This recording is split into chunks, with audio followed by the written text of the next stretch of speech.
Olá, meus amigos, olá, meus irmãos, a graça e a paz de Jesus seja com todos vocês.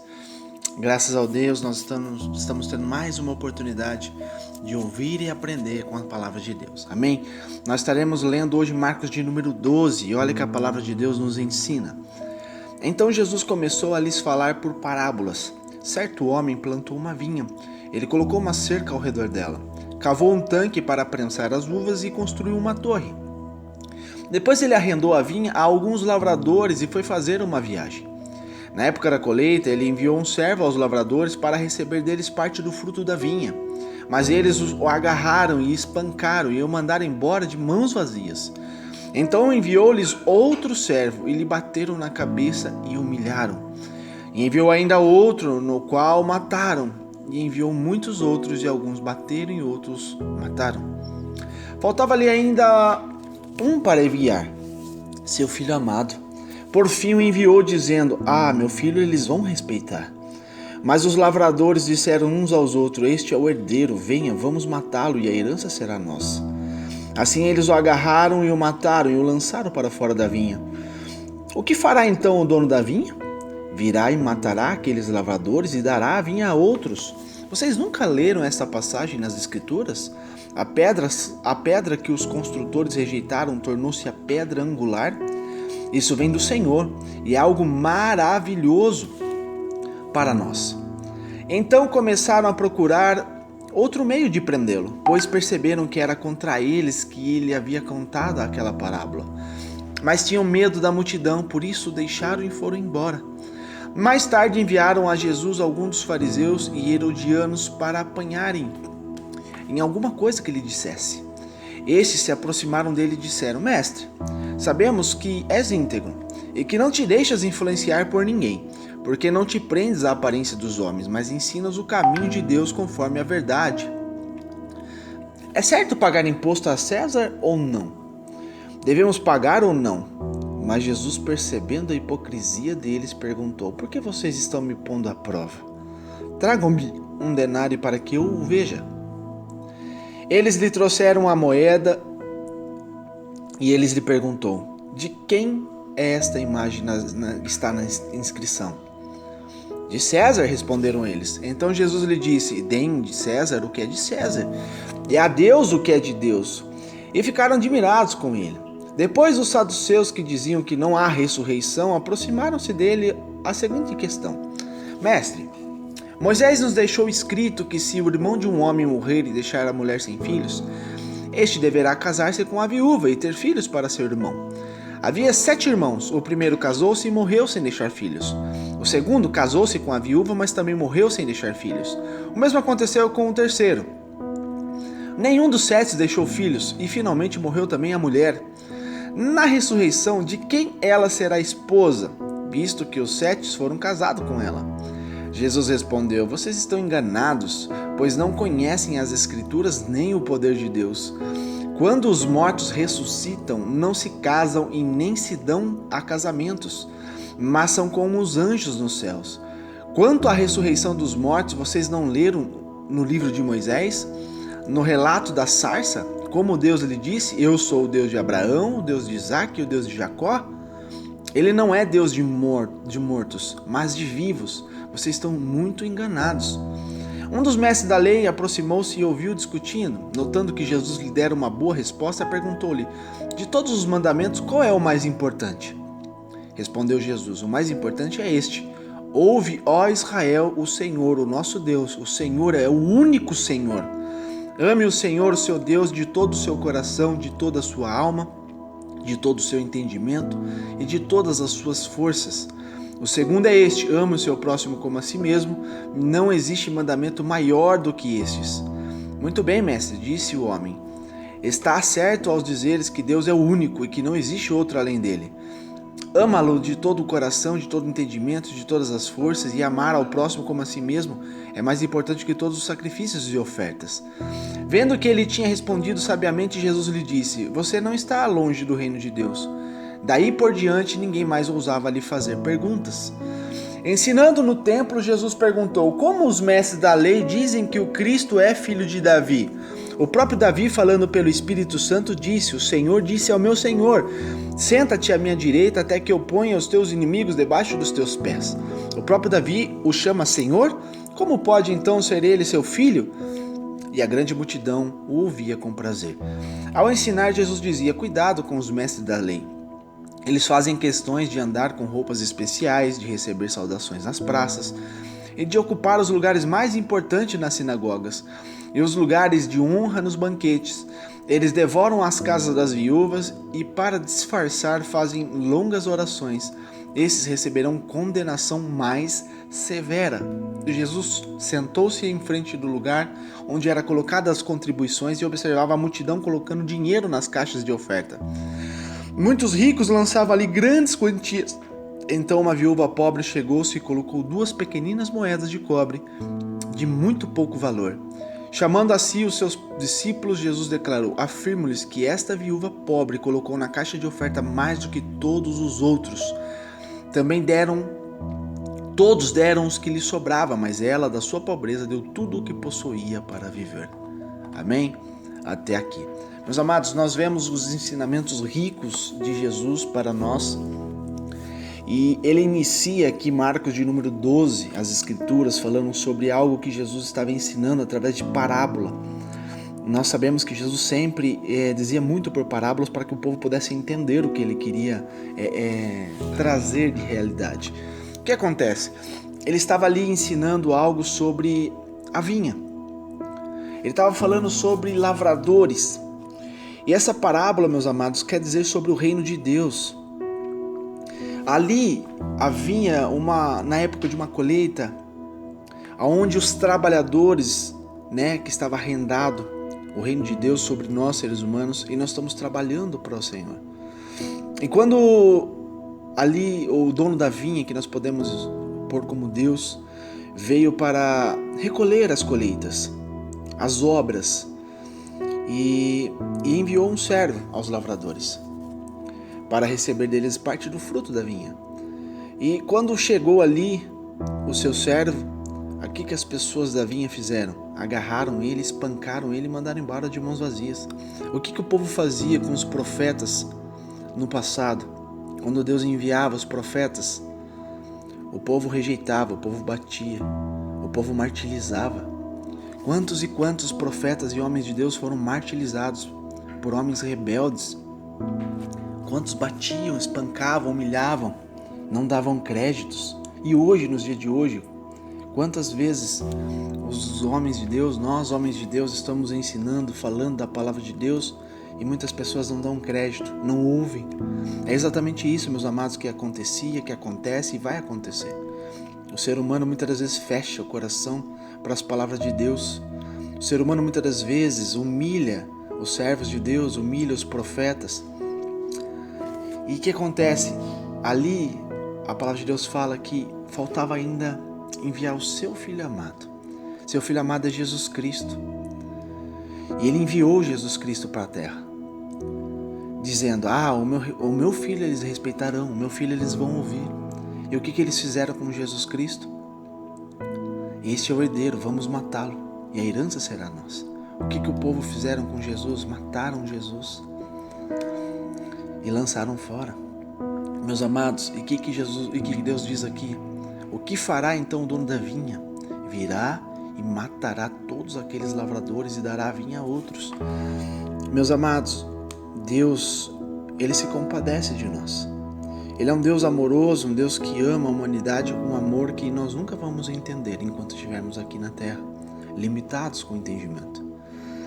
Mas o amor de Deus é tão grande que Ele nos dá a cada dia que se passa, enquanto teu filho não voltará a buscar a igreja, uma oportunidade.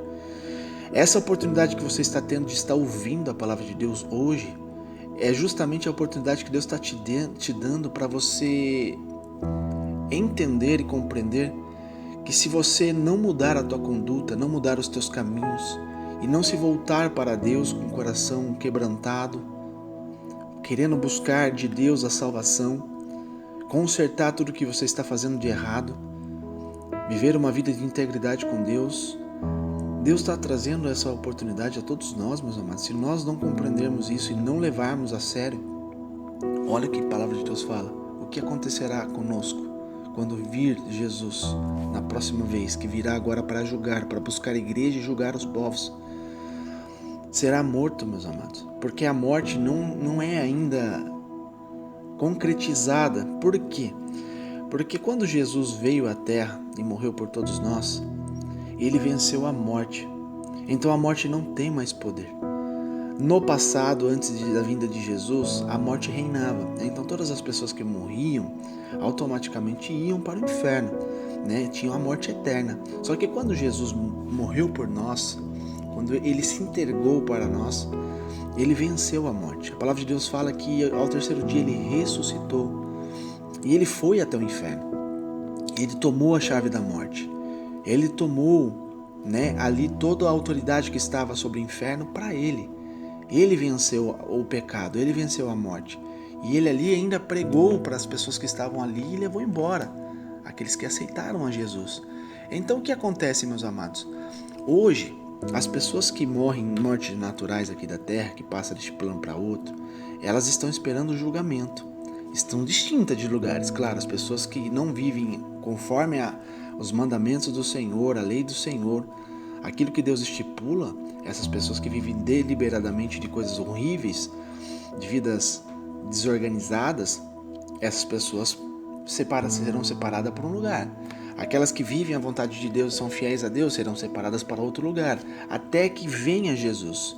A hora que o Senhor Jesus voltar, aí sim ele vai trazer o julgamento, quem realmente está ali no inferno, que será condenado para o resto da vida. Aí será a morte eterna. É isso que as Escrituras nos ensinam, tá bom? Então, meus amados, nós temos que entender que Jesus, ele é a pedra angular. O que significa pedra angular? As pessoas que entendem sobre obras, a gente sabe que a pedra angular é o mais importante. Pedra angular é o nome dado à pedra fundamental. A gente vê lá nas antigas construções que diziam ali a característica dela por ser a primeira pedra a ser assentada na esquina de um edifício, formando um ângulo reto entre duas paredes. A partir da pedra angular eram definidas as colocações das outras pedras, alinhando toda a construção. Quer dizer, ela é pedra de cabeça, é angular, é ela que direciona, é ela que dá a estrutura sobre toda a outra massa. Então, Jesus Cristo é a pedra angular. E é a pedra que os edificadores rejeitaram. Entende, meus amados? Mas nós temos que entender, temos que compreender que o Senhor é maravilhoso para conosco. Maravilhoso.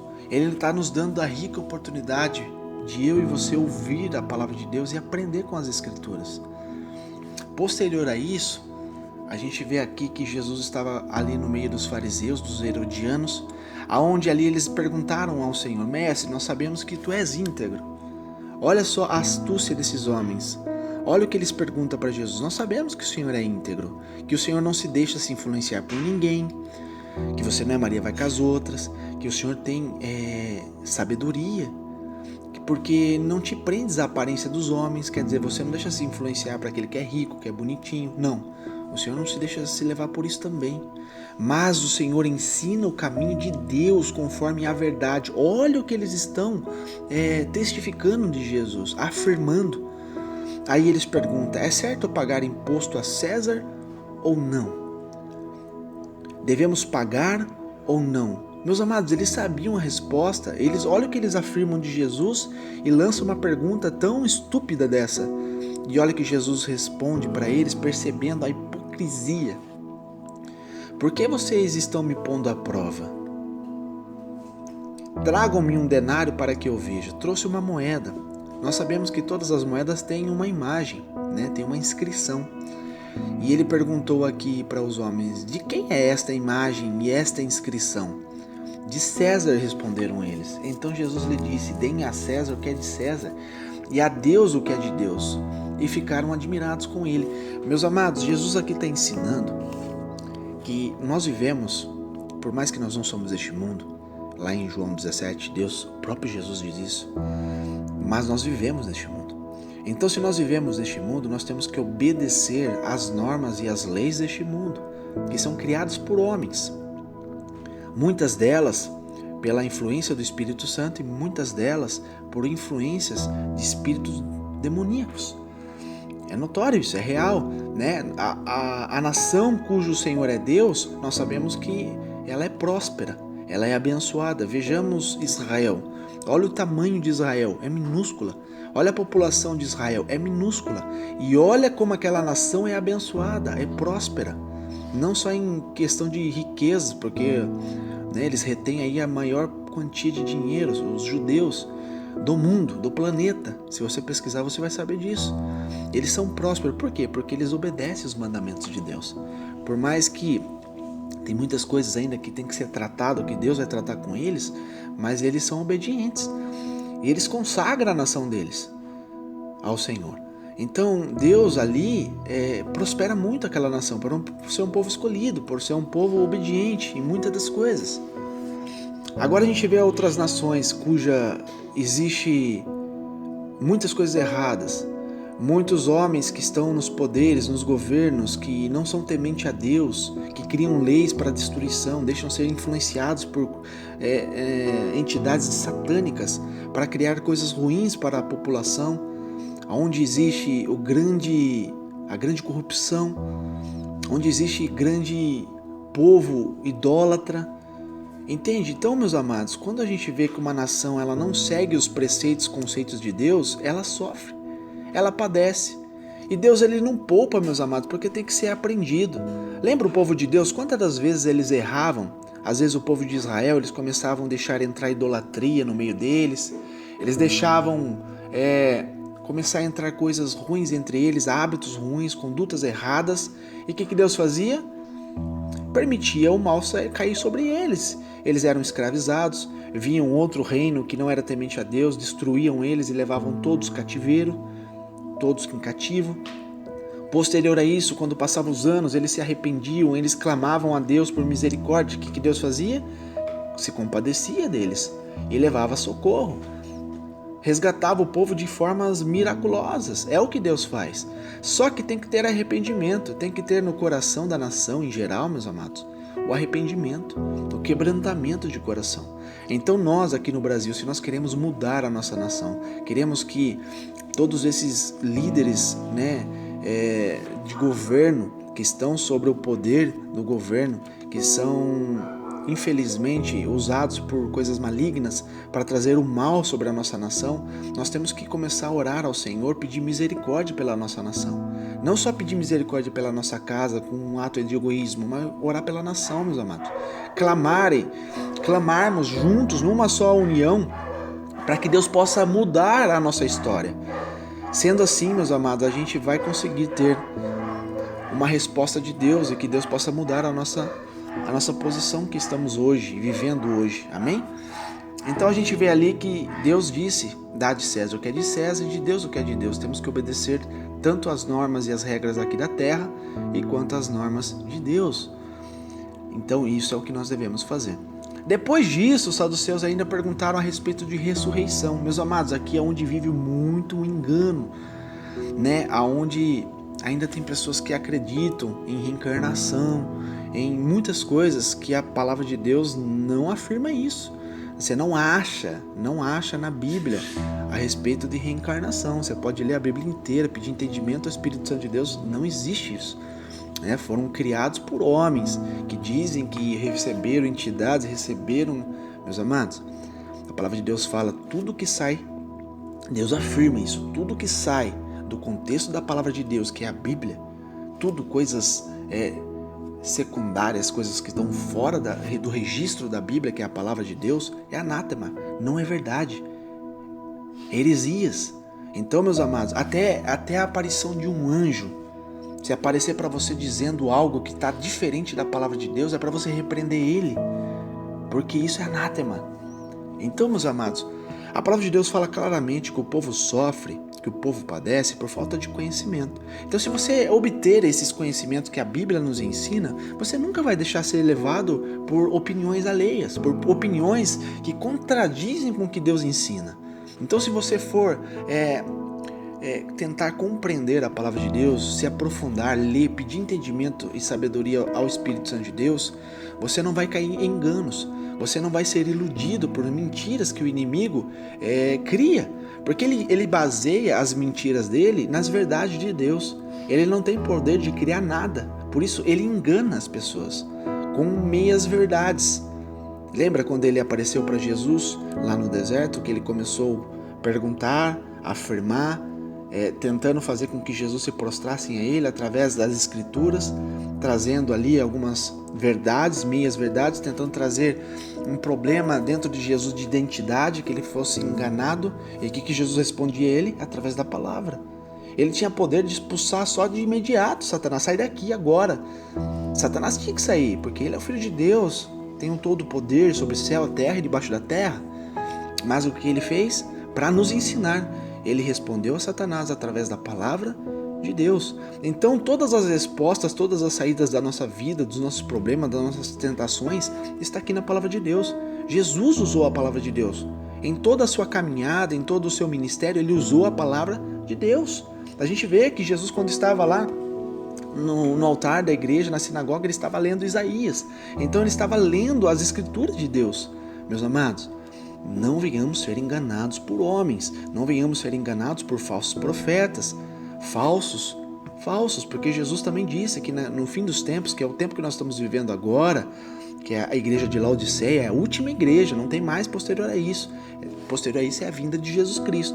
Ele disse que muitos virão em meu nome, dizendo: eu sou o Cristo, eu sou o profeta, Deus me revelou isso, e eu não falei nada com eles, não estão sendo verdadeiros. Então tenhamos cuidado com quem nós demos crédito. Vamos analisar se realmente são profetas verdadeiros, se são homens e mulheres de Deus. Não é tudo que sai da boca das pessoas que vem de Deus, meus amados. Coloque à prova. Deus falou que você pode fazer isso. Coloque à prova. Você não deve duvidar e não deve também amaldiçoar as pessoas, xingar as pessoas. Ouve. O que for bom, retém no coração e põe à prova. O que não é bom, joga fora. O Senhor Jesus nos ensina isso. Amém? E aqui eles disseram a respeito da ressurreição, falando sobre uma história, uma possível história que existia um homem e uma mulher que eram casados e eles não tiveram filho. E o homem morreu e os irmãos foram se casando com essa mulher que eles foram morrendo e ninguém teve filho com ela. Aí eles perguntaram: e no final, quando eles foram ressuscitados, no grande dia da ressurreição, quando Jesus voltar, de quem ela será esposa? Visto que os 7 se casaram com ela.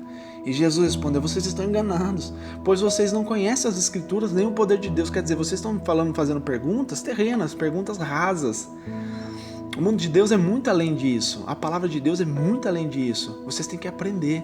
Quando os mortos ressuscitarem, eles não se casam e não são dados em casamento. Não será mais uma vida como a terrena, como essa vida aqui. Seremos transformados em corpos de glória. Entende? As coisas serão totalmente diferentes. Será perfeito.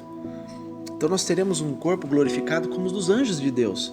Ainda mais, nós viveremos na mesa do Senhor, comeremos com o Senhor, veremos Deus face a face como Ele é, de fato.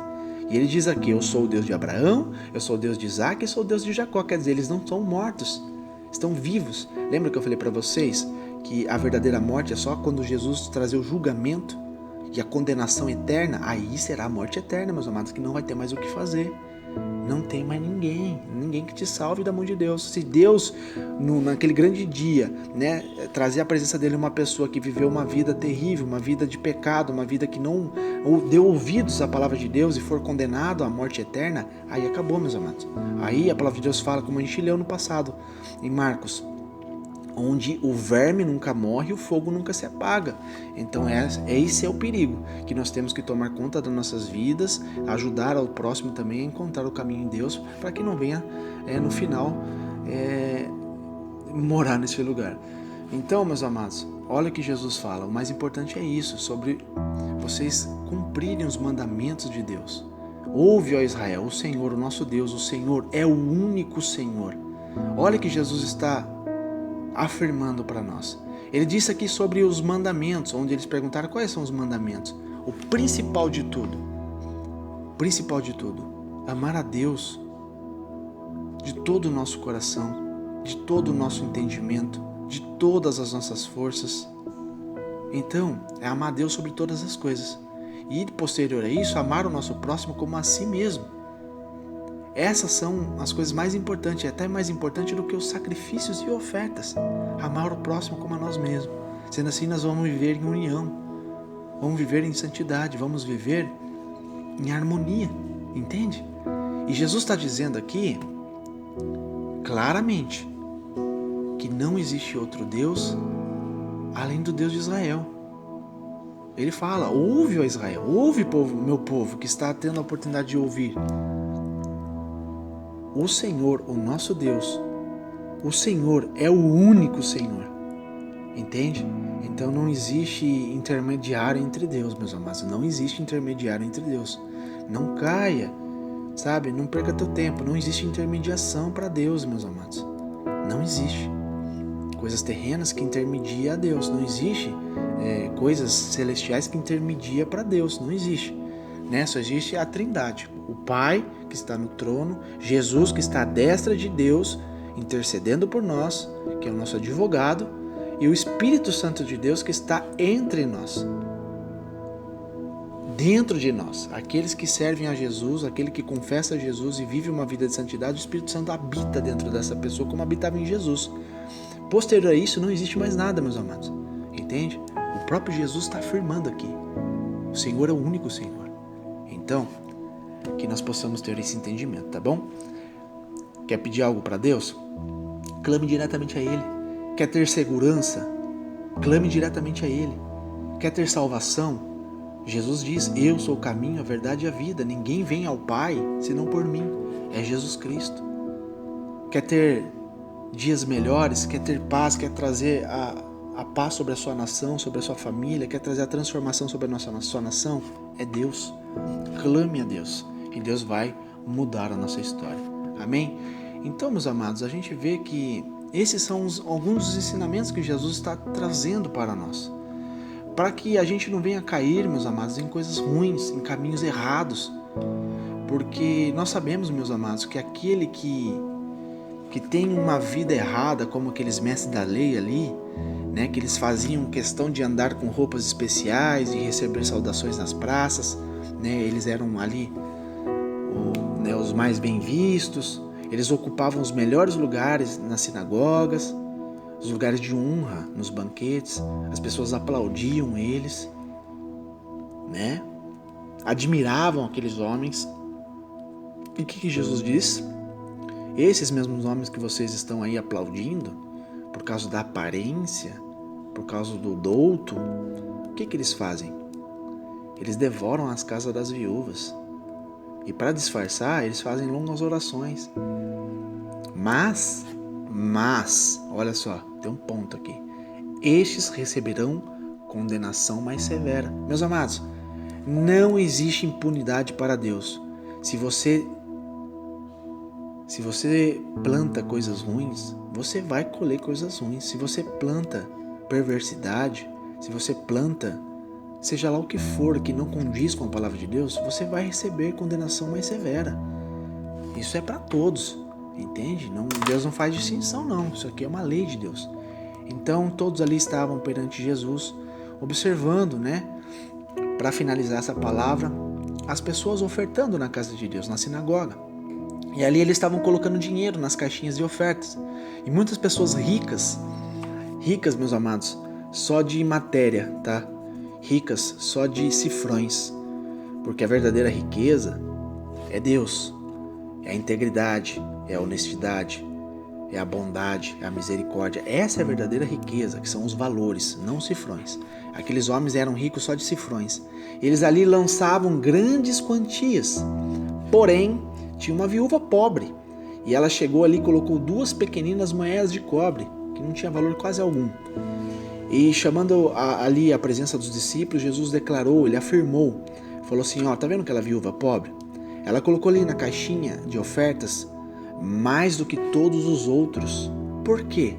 Porque todos eles deram o que sobravam. Eles não fazem com amor, entende? Eles fazem por obrigação, costume. Para eles não tem sacrifício algum. Eles estão dando o que sobreja, o que está sobrando. Mas ela da sua pobreza, ela deu tudo o que possuía para viver. Quer dizer, ela fez um ato de fé, de amor, deu de obras, ela deu de coração para a obra de Deus. Então ela sim será recompensada com coisas maiores. Amém? Então, meus amados, Deus, Ele conhece o coração de todos nós. Então que nós nunca venhamos tentar imaginar, meus amados, não é nem imaginar que possamos enganar a Deus de alguma coisa, esconder de Deus alguma coisa, nos iludir nós mesmos pensando que nós estamos dando um jeitinho. Meus amados, Deus, Ele é um Deus que compreende todas as coisas e olha o coração das pessoas. Então, que seja nosso sim, sim, não, não. Tudo que passar disso, meus amados, procede do inimigo. Sejamos sinceros, sejamos verdadeiros com Deus e conosco mesmo, com nós mesmos. Entende? Você sabe o que você tem que parar de fazer. Você sabe o que você tem que largar a mão. Você sabe quais as condutas que você não deve mais praticar, para que você tenha uma vida melhor com Deus, para que Deus não venha ter uma condenação mais severa sobre você. Entende? Todos os mandamentos de Deus nós entendemos o que é. Nós compreendemos o que é bom e o que não é bom. Então, meus amados, essa é a palavra de hoje. Que Deus te abençoe, que Deus te ilumine, trazendo sobre ti a sabedoria e o discernimento de todas as coisas. Amém? Fique com Deus.